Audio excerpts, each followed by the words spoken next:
Bonsoir, Domus Immobilier. Je ne sais pas comment je dois vous appeler exactement. Moi, c'est ouais, c'est vrai qu'on ne s'est jamais échangé les prénoms. Non, Moi, c'est Trésor. Trésor. D'accord. Et ben Trésor. moi, c'est Néla. Moi, c'est Néla. Et Enchanté. donc, du coup, on voulait vous faire intervenir. C'est le but de l'émission, en fait, c'est pouvoir donner les clés aux personnes qui souhaitent acheter au Congo-Kinshasa. Donc, du coup, aussi pour acheter des terrains ou acheter déjà des maisons ou des appartements. Et c'est de leur donner les clés pour savoir comment faire. Et après l'achat, parce que beaucoup sont perdus pour tout ce qui est papier, en fait. Qu'est-ce qu'il faut faire exactement après avoir acheté? Quels documents? Où chercher exactement?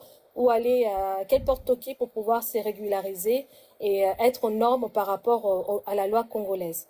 Et également, en fait, je voulais savoir s'il y avait possibilité que vous puissiez parler de votre parcours. Vous êtes une société, vous êtes déjà établi à Kinshasa, comment vous avez fait, pourquoi vous vous êtes lancé et est-ce que vous recommandez aux personnes qui veulent acheter au Congo ou bien qui veulent investir dans l'immobilier ou bien même devenir agent immobilier, est-ce que vous recommandez en fait savoir un peu votre parcours par rapport à ça? Il n'y a pas, il y a pas de problème. Comme j'avais dit, je suis juste en train de me garer. Comme ça, je vais Oui. être 100% concentré. Juste un instant. Entre-temps, si vous êtes d'autres, vous voulez aussi intervenir et discuter avec nous, n'hésitez pas à demander à monter pour pouvoir vous joindre à la conversation.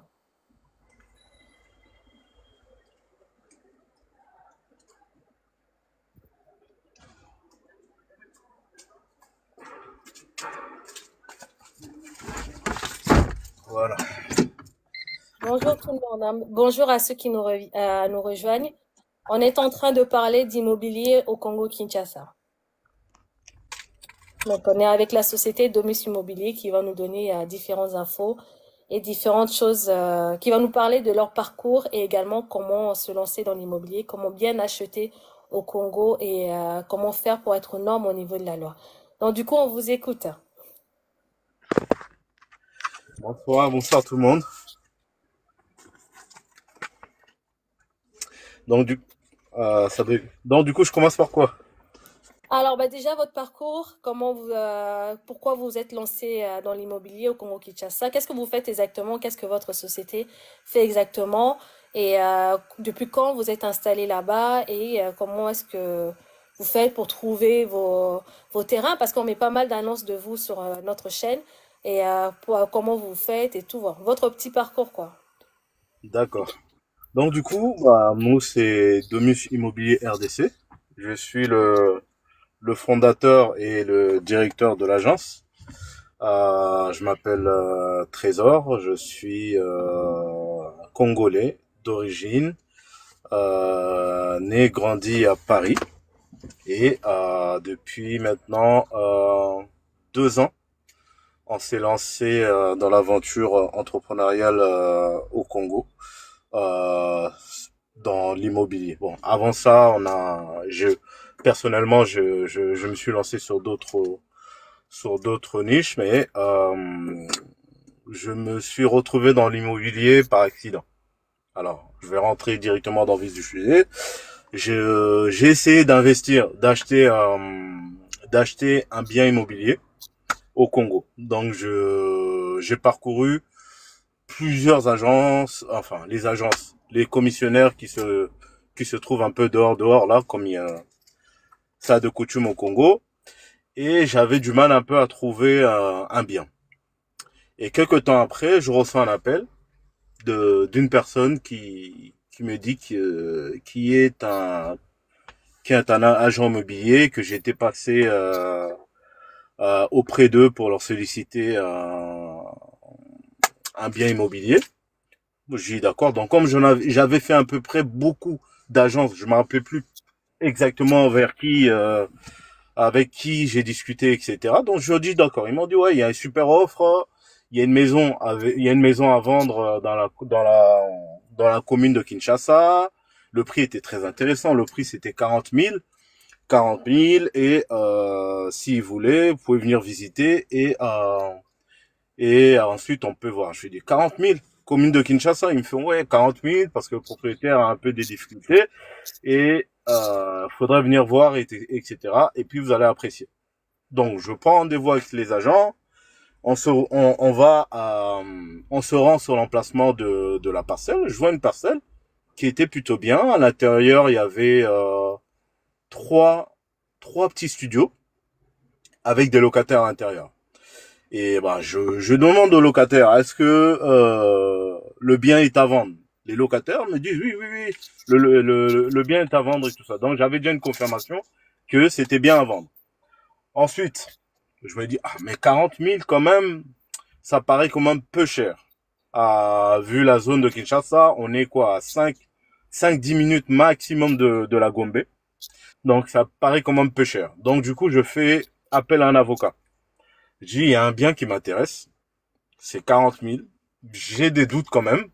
Mais bon, des fois, les opportunités, faut pas laisser passer. Est-ce que tu peux aller faire les vérifications pour moi? Parce que c'était la première fois, moi, que j'ai acheté, que j'investissais dans l'immobilier, donc je savais pas trop. Donc, j'ai laissé l'avocat la plénitude de faire les vérifications. Donc, il s'est rendu, entre guillemets, dans les différents bureaux pour faire les vérifications. Il me revient et me dit, ah, monsieur, tout est clean, il n'y a pas de problème et vous pouvez y aller. Mais je sais pas. J'avais quand même une intuition quelque part, quelque chose qui me gênait quand même. Malgré que j'ai pris l'avocat, malgré que j'ai mené mon enquête un peu dans le quartier, etc. Je sais pas. J'avais une intuition. Je fais d'accord, ok, c'est bon. Maintenant, il faut voir le propriétaire. Ils me disent ok. Et j'ai le propriétaire vit où? Ils me disent que le propriétaire vit à... C'était où à l'époque? C'était vers l'aéroport, vers King Hassan. Bon, ça m'a paru bizarre. Je suis le propriétaire vers King Hassan, il a un logement à la commune de Kinshasa. Il me fait oui parce il veut vendre là-bas, parce que là-bas ça lui revient moins cher avec sa famille. Bref, il me raconte plein d'histoires. Je dis d'accord, je vais aller le voir. Donc je me rends chez le propriétaire, dans une parcelle, je vois une personne qui se dit être le propriétaire. Il m'accueille avec sa femme et ses enfants.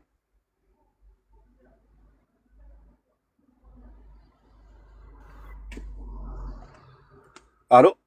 Oui, D'accord. Donc, je vois un monsieur qui se présente être le propriétaire, qui m'accueille avec sa femme et des enfants. Il me dit que bon, là, c'est l'endroit qu'il habite et il y avait des personnes à l'intérieur. Il fait, bon, ça, c'est mes locataires et moi, je vis dans la maison principale qui est là et la parcelle, c'est à moi, etc. Donc, on prend le temps de discuter. On a passé à peu près 2 heures à discuter. Il m'a présenté quelques documents et il m'a raconté en fait les difficultés qu'il avait et pourquoi il voulait vendre cette maison. Je dis ok, donc j'ai visité le bien. J'ai fait appel à un avocat. Je suis parti à l'encontre du propriétaire. Donc j'ai fait à peu près ce qu'il y avait à faire. Mais malgré tout ça, ça passait pas parce que ça paraissait trop beau pour être vrai. Du coup, on s'est donné rendez-vous pour le paiement. Et le paiement, moi, au début, je voulais qu'on le fasse dans une banque.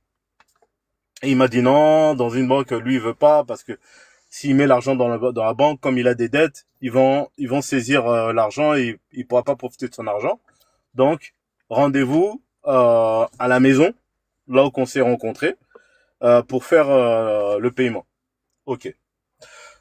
Du coup, le matin, la veille, comme j'avais quand même une intuition quand même, j'ai fait appel à un vieux à moi qui était pas du tout militaire, mais il a l'aspect et il parle comme militaire. Moi, je l'appelle tout le temps tonton Soda parce que le voir comme ça, il fait trop militaire.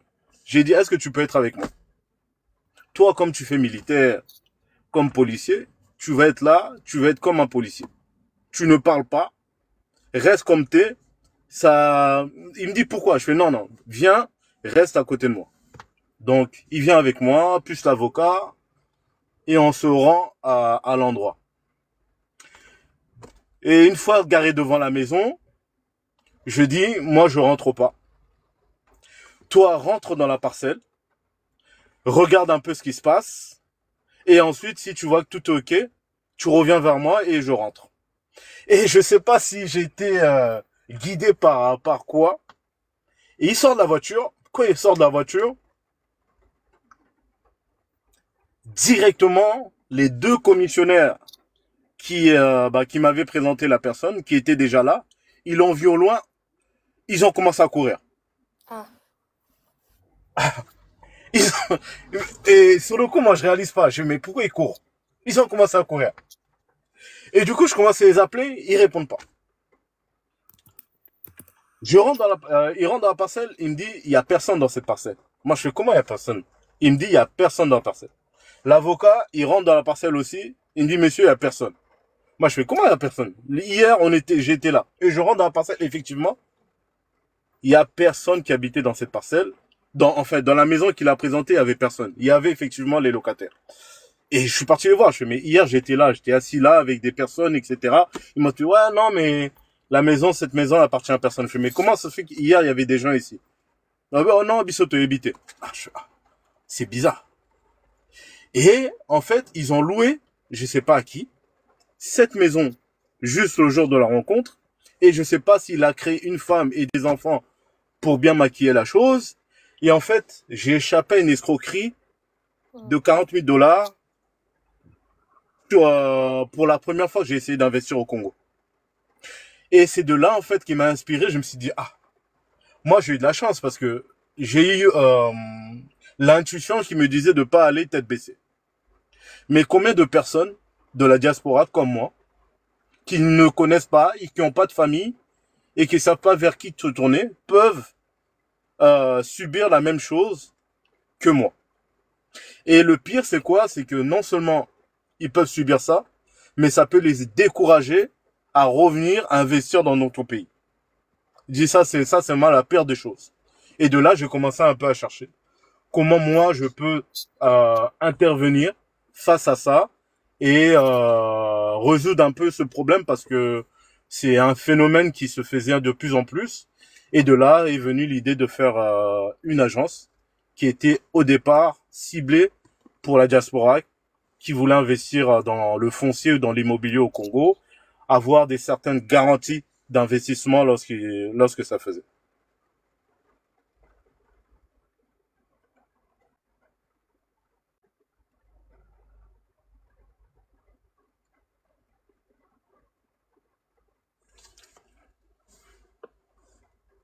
mais pour quelqu'un qui arrive, qui connaît pas, on n'a pas de relation et tout, où est-ce qu'on peut vraiment s'orienter, vers qui on peut s'orienter?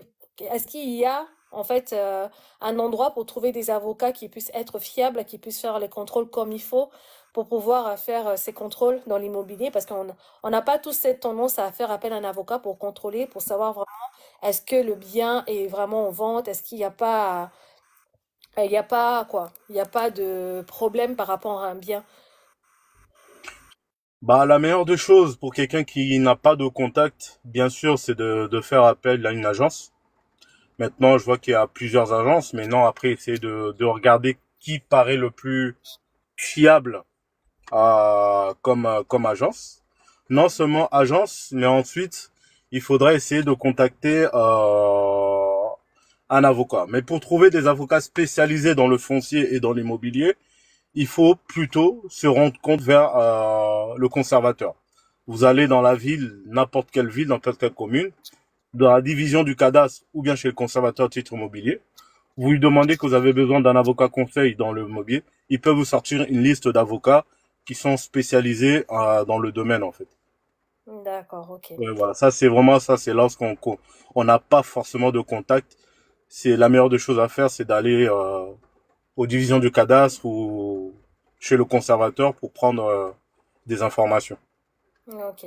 Ou sinon, se tourner vers une agence immobilière comme Domus Immobilier, comme vous l'avez dit. Alors, parce que des fois, quand on met des annonces sur TikTok ou sur autre, il y a beaucoup de gens qui vont venir pour parler sur la nature du terrain. Est-ce que vous savez bien que ce terrain appartient à qui? Ou est-ce que c'est pas un terrain volé? Est-ce que vous avez le droit de vendre les terrains ou tel emplacement? Vous, comment est-ce que vous pouvez assurer à vos clients que les biens que vous mettez en ligne soient vraiment des biens qui n'ont pas de problème? Et comment est-ce que les personnes, en fait, qui voient les annonces ou quand ils veulent aller acheter, des terrains, exemple auprès d'un chef coutumier, est-ce que vous conseillerez aux gens d'acheter auprès des chefs coutumiers? Et vous, est-ce que vos terrains à vous, vous les achetez auprès des chefs coutumiers ou bien c'est des terrains que vous prenez auprès des particuliers qui veulent revendre leurs terrains? Nous, comment nous on garantit à nos clients la fiabilité des terrains, c'est que avant, parce que la plupart des terrains qu'on vend, c'est qu'on est contacté par des propriétaires qui souhaitent vendre. Donc du coup, nous, on fait une première vérification. Hmm. On fait une première vérification. On descend sur le terrain déjà pour voir physiquement si le terrain existe bien. Et ensuite, on fait la vérification des documents en possession du propriétaire. Si ça paraît OK, donc là, on accepte le mandat pour pouvoir diffuser et éventuellement vendre le bien. Donc ça, c'est la garantie que nous on fait, c'est qu'on met pas des offres qu'on n'a pas nous-mêmes déjà vérifiées. Parce que jour d'aujourd'hui, avec l'expertise qu'on a et avec l'équipe que j'ai, des agents agréés au niveau du cadastre, donc on est quand même assez performant pour vérifier. C'est vrai qu'on a quand même, j'ai quand même mis du temps à me constituer une équipe. Au début, c'était pas facile. Il y a eu quand même quelques ratés au début, ça il faut le dire. Mais justement, une entreprise grandit aussi avec le temps et l'expérience. Ouais. Mais au jour d'aujourd'hui, j'ai une équipe solide avec des experts dans tous les domaines, que ce soit au niveau du cadastre, que ce soit au niveau de l'ingénierie. Donc, on est capable, nous, lorsqu'on sort un bien, c'est que ce bien-là est fiable. Et du coup, D'accord. là, même lorsqu'on le présente, nous, aux clients, ensuite, il y a une deuxième vérification qui se fait avant l'achat avec le client pour vérifier que parce que l'état d'un terrain peut changer. C'est-à-dire que nous le temps qu'on a vérifié et que peut-être il s'est passé 2 3 mois avant la vente, le propriétaire a pu peut-être faire hypothéquer le terrain ou la maison à une banque ou à une personne. Donc l'état peut changer. Donc du coup, avant même de faire la transaction avec le client final, il y a quand même seconde vérification pour voir si c'est toujours l'état dans lequel nous on a fait la vérification. D'accord, ok. Donc c'est quand même les gens ils peuvent y aller en toute tranquillité lorsqu'ils achètent avec vous, quoi. Ils peuvent aller en toute tranquillité parce que nous on évite certains terrains qu'on exige. On pense que il y a beaucoup trop de risques. Par exemple, chez les chefs coutumiers. Mhm. Nous, je dis pas que tous les chefs coutumiers sont mauvais, mais au jour d'aujourd'hui, il faut savoir que les chefs coutumiers ne possèdent pratiquement plus de terrain. Ah, En tout cas, dans la province de Kinshasa, les chefs coutumiers Bateke, ils ont pratiquement plus de terrain.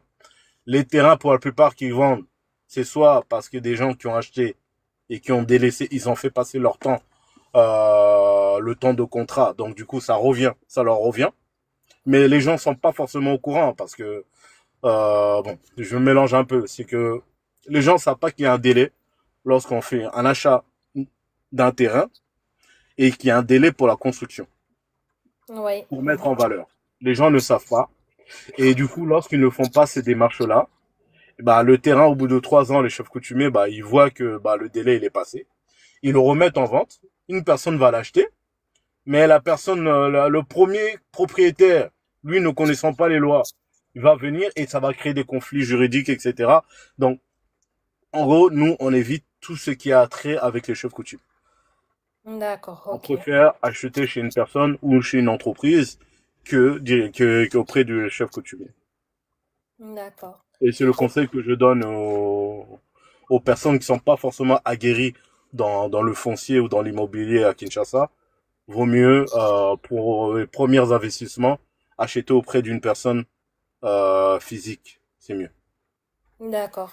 Et du coup, là, je sais que vous, lorsque quelqu'un achète un terrain avec vous, après, vous l'accompagnez pour... il y a un accompagnement qui peut être mis en place pour l'aider à obtenir tous les documents qu'il faut pour qu'il soit en règle avec la loi congolaise et qu'il n'ait plus à avoir des soucis après. Mais pour quelqu'un exemple, qui n'est pas passé par domicile immobilier, c'est quoi les démarches à faire à partir du moment où on trouve un terrain jusqu'au bout pour avoir tous les papiers? Quelles sont les démarches à faire exactement? Les démarches sont variables, tout dépend de l'état du terrain. C'est-à-dire, est-ce qu'on a acheté le terrain il était à quel niveau de documents, parce qu'on peut acheter un terrain, notamment chez un chef coutumier où on n'a pas de documents, donc on commence vraiment dès le début. On peut acheter un terrain qui a déjà une fiche parcellaire, donc c'est d'autres étapes. Tout dépend de l'étape dans laquelle on a acheté. Bon, si on part par exemple d'une personne qui a acheté chez un chef coutumier, donc cette personne-là va devoir aller se rendre se, se, se rendre à la commune pour faire une demande de terre, ensuite fiche parcellaire. En visite avec la fiche parcellaire, il va se rendre au cadastre qui vont lui faire, qui vont lui faire les documents cadastre avec un contrat. Et ce contrat-là sera valable 3 ans. Donc vous aurez 3 ans pour faire une mise en valeur ou bien renouveler si vous voyez qu'au bout de 3 ans, vous êtes dans la capacité de faire une mise en valeur, partir, revenir auprès du cadastre, renouveler votre contrat, surtout c'est très important, faut pas oublier. D'accord. Et là, il y a, exemple, Madame Yessa Mama qui demande les 3 ans est valable à partir de quand? De l'achat ou du document? À partir du document, à partir de la signature du contrat. Une fois D'accord, que vous ok. avez établi votre contrat, c'est là que ça s'appelle contrat de location justement parce que dans la règle foncière dans l'État congolais, tant que vous n'avez pas atteint le niveau du titre foncier, vous êtes considéré comme locataire de votre terrain. Vous devenez définitivement propriétaire une fois que vous avez eu votre titre foncier. Ok. Mais entre-temps, vous êtes locataire et vous devez tous les 3 ans soit renouveler ou bien construire. Ok. Et le titre foncier, il est obtenu seulement après construction, si, en tout cas, c'est ce que l'info que j'avais eue. Après construction d'une mise en valeur. C'est-à-dire Une mise- une maison en dur avec un toit. D'accord, ok. Une fois Ok. qu'on fait une maison en dur avec un toit, c'est considéré, peu importe la taille, hein, c'est considéré comme une mise en valeur. Donc, on peut aller maintenant auprès du conservateur, faire une demande de titre. D'accord, ok. Parce qu'il y en a certains qui pensent que faire une mise en valeur avec des tolls suffit pour déterminer, pour dire que c'est bon, quoi, le terrain, il est sécurisé au niveau des papiers. Donc le titre foncier, même si on fait la mise en valeur en tôle, ça ne marche pas. Non, non, non, non. La mise en valeur en tôle, ça, c'est juste, entre guillemets, une sécurisation pour les petits malfrats qui traînent dans le quartier et qui vont voir que le terrain est quand même occupé. C'est juste ça, quoi, pour pas que les gens puissent revendre votre terrain à plusieurs personnes. Le fait de voir qu'il y a une petite maison en tôle et éventuellement mettre un gardien qui va loger là-dedans, ça sécurise entre guillemets le fait que les petits malfrats ne puissent pas revendre par derrière votre terrain. Mais aux yeux de la loi, vous n'êtes pas protégé définitivement, non. Alors il y a Madame Yessa Mama, si vous voulez, vous pouvez venir nous rejoindre pour pouvoir discuter en direct. Elle demande, est-ce que une clôture d'un mur est considérée comme mise en valeur? Non, non, non, non, non, Ah, même pas la clôture? non, non, la clôture n'est pas considérée comme mise en valeur. La mise en valeur, c'est la maison. Ah, d'accord. Ouais. Ah, je suis étonnée parce que beaucoup, je sais qu'on a un groupe de propriétaires qui est dans une des cités, là, la cité des Mangués, et certains pensent qu'en faisant la clôture, ça peut être défini comme une valeur. Non, non, non, ça mesure pas. La clôture vous protège seulement, moi je Je suis dirais, là. afin que, Il y a Monsieur Lui, il y a Oh, je quelqu'un suis là. Je suis là. oui. Bonjour Monsieur Lui, il y a quelqu'un qui fait du point, puis, du coup. Je suis là. Ok. Et oui, Monsieur, on finit juste avec Monsieur Trésor pour la clôture.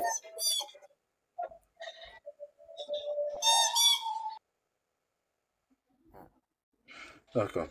Donc je disais que la clôture,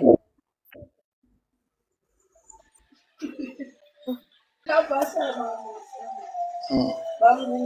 Oui, par rapport au Congo, je suis là en train d'intervenir. Vous Oui. m'écoutez quand même, non?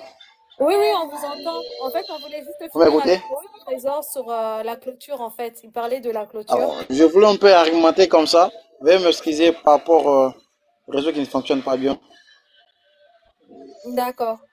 Donc oui, je disais qu'on voulait finir avec Monsieur Trésor qui parlait de la clôture. Donc du coup, et après, on pourra vous laisser intervenir. Donc oui, je crois que c'est bon, Monsieur Trésor. Oui. Bon, la clôture, déjà, faut savoir que, bon, tout dépend des moyens. Je dirais que la clôture coûte quand même assez cher au Congo. Et je trouve que stratégiquement, c'est pas bon de commencer par la clôture lorsqu'on a des moyens un peu limités. Parce que une clôture aujourd'hui au Congo d'une surface de 20 sur 20 vous revient après un peu à 10 000 $. Vous voyez? Et avec 10 000 $, on peut quand même très bien avancer sur une construction. Et autant plus que la clôture n'est pas considérée comme une mise en valeur. La clôture va seulement vous protéger afin que le voisinage ne puisse pas gratter un peu des mètres de part et d'autre. C'est-à-dire qu'une fois que vous avez fait votre clôture, bah, le voisin ne peut pas pousser votre mur et vouloir vous voler quelques centimètres ou mètres de votre terrain. Mais en dehors de ça, si vous allez juste chez le conservateur et vous dites qu'on a fait le mur et on veut le titre foncier, il vous donnera pas. D'accord. Ok, Donc, bah c'est bon à savoir. C'est bon à ouais, parce que savoir. le titre foncier, ils font une descente sur le terrain, encore avec les gens du cadastre, ils vont faire le croquis de votre terrain, de votre maison, etc., etc. Et de là, ils vont vous facturer un prix. Donc, s'il y a rien, déjà ils peuvent pas faire un croquis si c'est le vide. Et en plus, ils sauront pas comment facturer votre titre, en fait. D'accord, ok. D'accord, ok. Et du coup, par rapport, par exemple, quand on parle d'immobilier au Congo, là, on voit que les prix grimpent, mais vraiment, vraiment beaucoup, beaucoup. Est-ce que quelqu'un qui veut aller investir au Congo-Kinshasa pour se lancer dans l'immobilier, est-ce que c'est quelque chose que vous allez recommander? C'est-à-dire pour construire et faire des locations, pour faire quoi en fait? Ouais, un peu de tout. Il y en a certains, c'est acheter des terrains pour ensuite les revendre un peu plus tard. Pour d'autres, c'est construire pour mettre en location ou bien pour faire de l'achat-revente. Est-ce que c'est quelque chose que vous recommanderez à faire à Kinshasa ou pas, au Congo en tout cas? Oui, bien sûr, bien sûr, bien sûr. Après tout dépend. Bah, par exemple, une personne qui veut faire la spéculation, oui, je peux le dire parce que on voit que les prix augmentent de chaque mois, chaque année, ça augmente. Parce que une anecdote, parce que les gens de la diaspora, surtout les gens de la diaspora de l'Europe, on a moins, généralement, on a beaucoup moins de moyens que la diaspora qui se trouve aux Amériques, aux États-Unis par exemple. Pourquoi? Mhm. Parce que eux, il y en a beaucoup plus qui sont dans le business, et nous, ici en Europe, on est beaucoup plus dans le travail. Et une personne qui entreprend, une personne qui est salariée, on ne devient pas riche en étant salarié chez nous. Donc du coup, il a des moyens un peu limités pour investir dans les terrains. Donc moi, j'ai des exemples de personnes qui vont venir aujourd'hui, par exemple, et vous leur proposez un terrain, par exemple, je donne un prix comme ça pour être un peu simpliste, de 1 000 $. Il va vous dire, ah papa, c'est cher et tout ça, 1 000 $, non, ils ont raté et tout ça. La personne va refuser, elle va partir. La même personne va revenir peut-être une année après. Papa, je souhaite un terrain. Le terrain, vous lui dites le terrain, il est à 1 500. Mais la personne va s'énerver en disant que, ah, mais comment c'est 1 500 alors que l'année dernière, ils allaient avec 1 000. Mais elle sait pas que le terrain augmente toujours. Donc, elle va pas acheter. Pourquoi? Parce qu'elle va se dire, c'était 1 000, maintenant c'est 1 500. Elle va attendre encore une année après pour revenir vers vous lorsque vous allez dire 2 000. Elle va s'énerver parce qu'elle va dire, mais c'était 1 500 et comme 2 000, beaucoup moins qui ça. Donc, elle s'imagine pas que, bah, en fait, à attendre une opportunité, ça augmente, ça augmente, ça augmente. Elle aurait acheté à 1 000 à l'époque, ben, elle aurait pu revendre 2 000. Et donc, il faut pas trop attendre parce que ça augmente. Donc, une personne qui veut faire de la spéculation, moi, je l'invite à investir dans des hectares parce que acheter une parcelle et attendre, ça prend beaucoup de temps. J'ai ceux qui veulent investir dans l'immobilier plutôt de cibler des hectares Ouais. et faire des morcellement des hectares et revendre là, il y a beaucoup, sincèrement, beaucoup d'argent à gagner là-dedans. D'accord, ok. Ok, bah c'est pas mal tout ça. Et du coup, alors, quelle question j'avais encore par rapport à tout ça? Et exemple, quelqu'un qui veut aller se lancer. C'était une idée qui m'était, exemple, passée par la tête. C'était d'aller acheter des hectares pour pouvoir faire ensuite les morceler les terrains et créer, exemple, une cité. Quelqu'un qui veut faire une démarche pareille et tout. Je pense que c'est pas, ça doit pas être pareil que quelqu'un qui achète juste un terrain. C'est peut-être que vous vous connaissez ou peut-être que vous vous connaissez pas, mais quelqu'un qui veut se lancer dans l'achat des terrains pour pouvoir transformer ça en cité, comment est-ce qu'il s'y prend? C'est la même chose. C'est C'est la- toujours la même chose. Oui, c'est la même chose. C'est-à-dire que vous allez, bah, tout dépend de la surface. Vous allez d'abord faire les démarches pour avoir les documents. Ensuite, lorsque vous morcelez, donc chaque parcelle aura son numéro cadastral. Ensuite, lorsque vous allez faire les démarches auprès du conservateur, maintenant, il va mettre ça en copropriété. D'accord. Là, chacun aura son numéro et ses documents, mais sera considéré comme une copropriété avec des endroits qui seront collectifs et des endroits qui seront bah, individuels. C'est tout. D'accord. Et il n'y a pas obligation de pouvoir faire, comment on appelle ça? Créer les routes, les caniveaux. Est-ce qu'il y a une obligation par rapport à ça ou pas du tout? Les caniveaux, non, mais après on a on a des distances à respecter pour les routes, oui. Les avenues doivent être au moins de 3 mètres minimum. Mais après, on devait faire de caniveaux. Non, après, c'est sûr qu'il faut penser à le faire parce que c'est toujours mieux. Mais c'est juste les obligations qu'on a au niveau des morcellement des terrains, parce que en savoir que dans les règles foncières au Congo, le minimum qu'on peut morceler un terrain, normalement, ce qui est en vigueur jusqu'à la loi maintenant, c'est 15 mètres sur 20. 15 m sur 20. Ouais, normalement. On peut pas morceler moins que ça. Donc c'est 3 yards, 3 arts, ça correspond à 15-20 sur 20. En dessous, les gens le font, mais c'est hors la loi. Ah, d'accord, ok. Ouais, voilà. Donc ça c'est une chose à respecter. Et plus la distance des routes. C'est juste ça à prendre en compte. Et plus Ouais. si eux aussi, si plus ou moins si vous êtes au bord du fleuve ou pas, ça aussi il faut respecter parce qu'il faut laisser une distance minimum de 15 mètres entre le fleuve et la construction. Oui. Bon, je Ouais. suis étonnée parce que moi, nous, on avait, exemple, acheté les terrains, c'était du 10 x 15.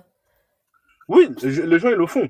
Le jeu ils le font et ça passe. Mais on vient de la loi, si vous partez vérifier au niveau de la loi, le minimum c'est 15 sur 20. Le minimum. D'accord, ok. Après, vous pouvez faire du 20 sur 20, du 25 sur 30 et tout ça si vous voulez. Mais la loi a été fixée à 15 sur 20. Ok, c'est bon à savoir. Ouais. Ok.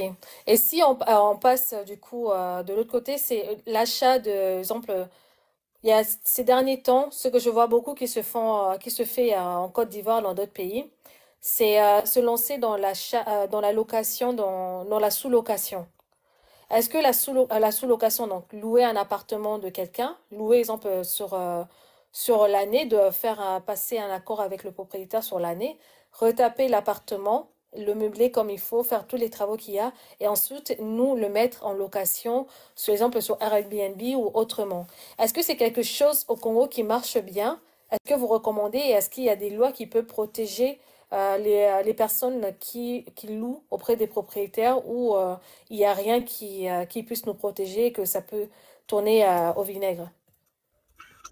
En fait, c'est un bon business et je recommande aux gens de le faire, mais il faut faire attention.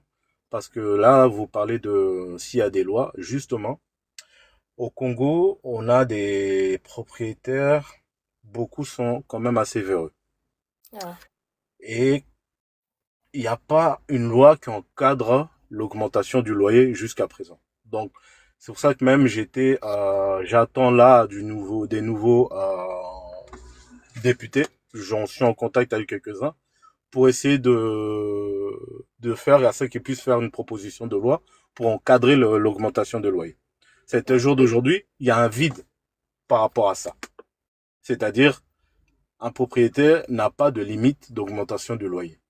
Mais la loi dit juste que comme euh, le contrat de location est un contrat, il faut que les deux parties tombent en accord. Mais ne dit pas que l'augmentation ne peut pas être chaque année et puis pas maximum 2%.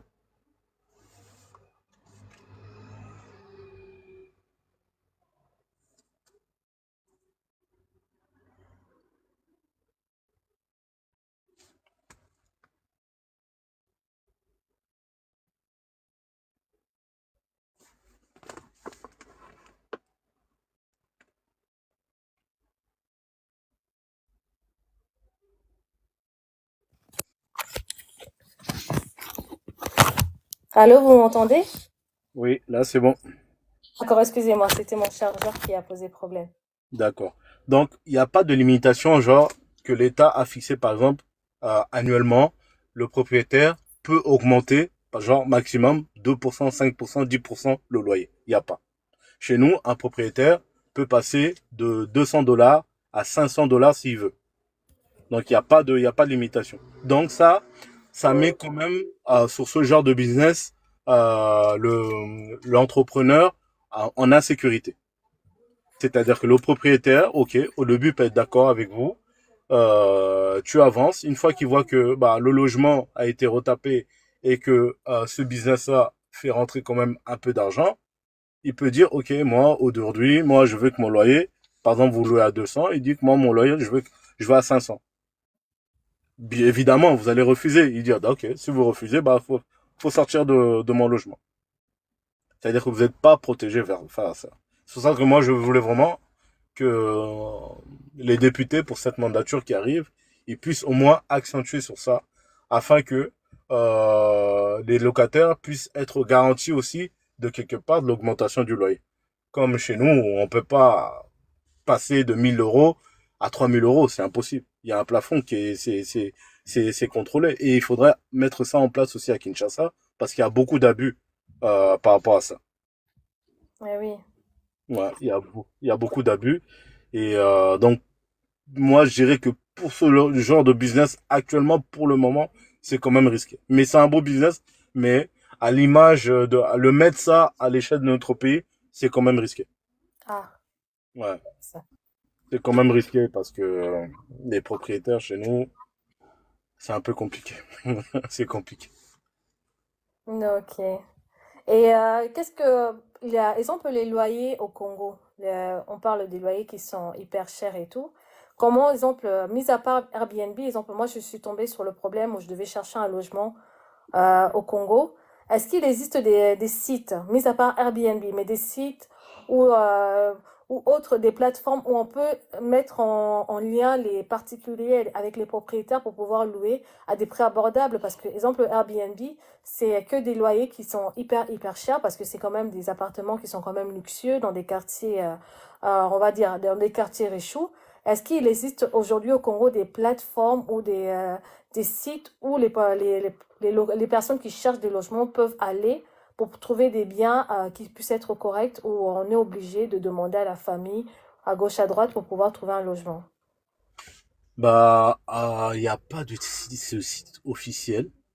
Il y a quelques agences qui proposent, et notamment nous, on va s'y mettre là d'ici cet été, parce qu'on est en train de restructurer notre site internet et on aura une section qui sera appropriée juste pour les courts séjours, pour les vacances. Mhm. Non, parce que bah justement, ça tombe bien que vous parlez de ça parce que j'ai vu que c'était un problème parce que moi-même au début lorsque je venais et je cherchais, c'était tout un problème. C'était tout un problème passer auprès des gens qui vont pas forcément trouver ce que vous voulez ou bien parce qu'ils ont pas le temps, donc ils vont prendre du temps. Donc c'était tout un problème. Avant que moi je résous le problème, maintenant je loue à l'année et j'ai plus ce problème-là. Mais en pensant à ceux qui viennent pour un mois, 2 semaines, etc., je trouvais que aussi la solution était, nous aussi, de pouvoir leur proposer.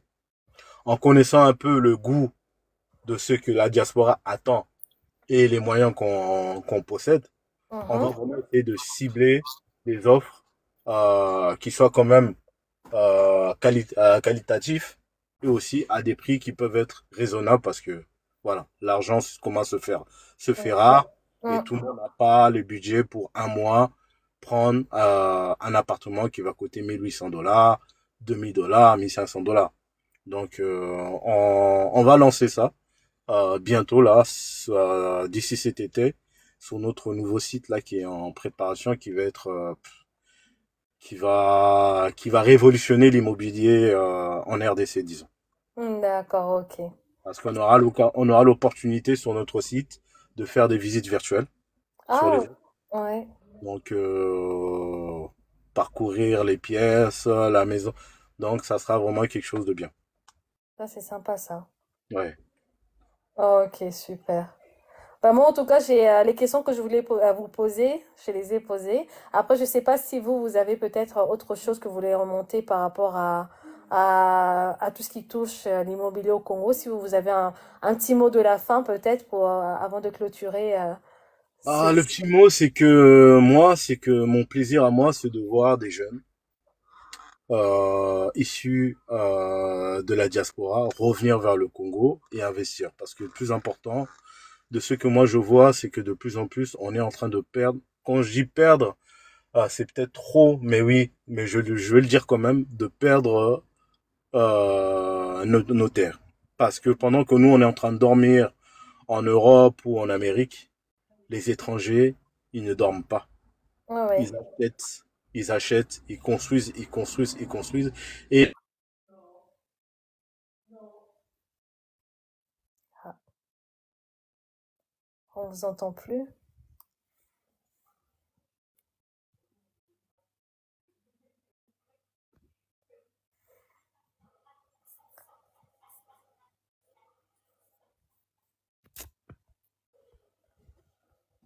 Allô?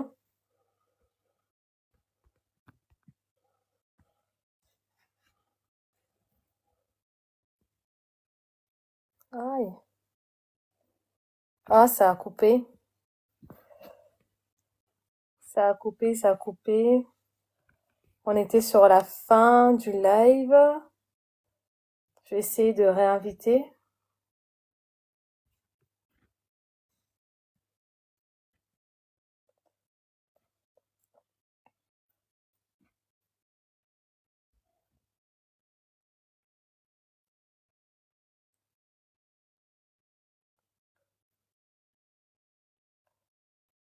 Je pense qu'il doit avoir un problème de réseau.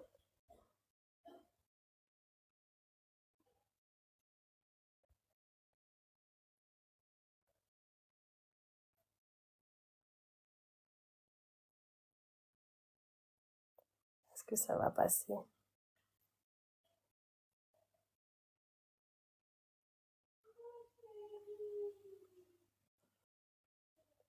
Alors là, pour ceux qui nous rejoignent, en fait, on était en train de parler de l'immobilier en RDC. Donc, on avait la société Domus Immobilier qui est spécialisée dans, du coup, dans la vente, l'achat des terrains et tout, qui nous faisait un retour d'expérience. Mais là, je pense qu'ils ont un problème de connexion. Et donc, du coup, ils ont du mal à s'y remettre. Je sais pas s'il va pouvoir, Monsieur Trésor va pouvoir revenir vers nous ou pas.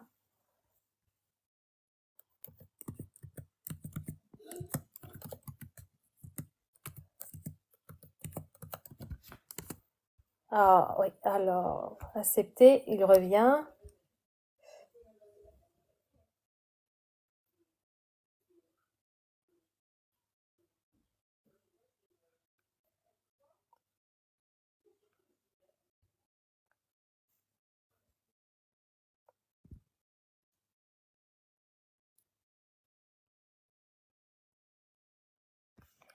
Aïe, aïe, aïe.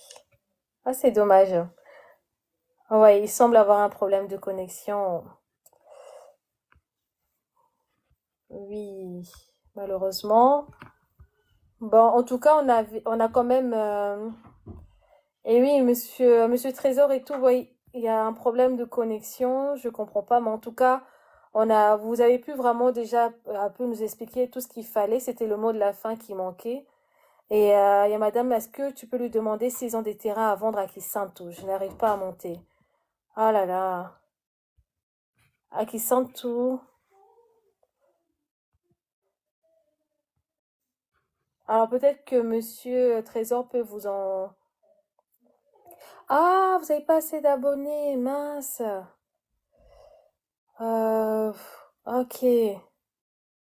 À Kisantu, je sais pas, mais bah, du coup, si vous voulez, ils ont leur TikTok. Alors, Domus Immobilier, ils ont leur TikTok, c'est Domus Immobilier.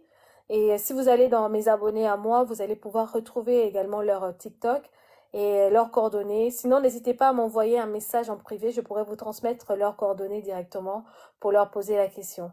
Donc, pour l'instant, je sais qu'ils sont à Maluku et tout, mais j'ai jamais eu encore d'offres à Kisantu, mais pardon, peut-être que ça arrivera, hein. Mais bon, là, il n'arrive plus à monter, donc c'est dommage.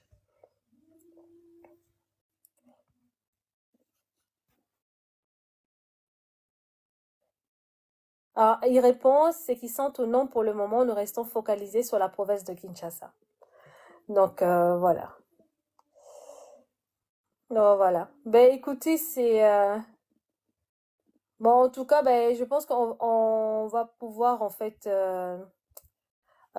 clôturer aujourd'hui le live parce que monsieur Trésor n'arrive plus à remonter, donc du coup, c'est dommage, mais en tout cas, je vais essayer d'enregistrer le live, de l'enregistrer et le mettre sur la chaîne YouTube avec la permission de monsieur Trésor, et ou bien essayer de voir si je peux le reposter, en tout cas sur une des plateformes YouTube, ou bien mettre quelques morceaux sur TikTok pour que ceux qui n'ont pas pu être là puissent avoir votre retour et avoir votre expérience, en fait, si vous me le permettez, bien évidemment.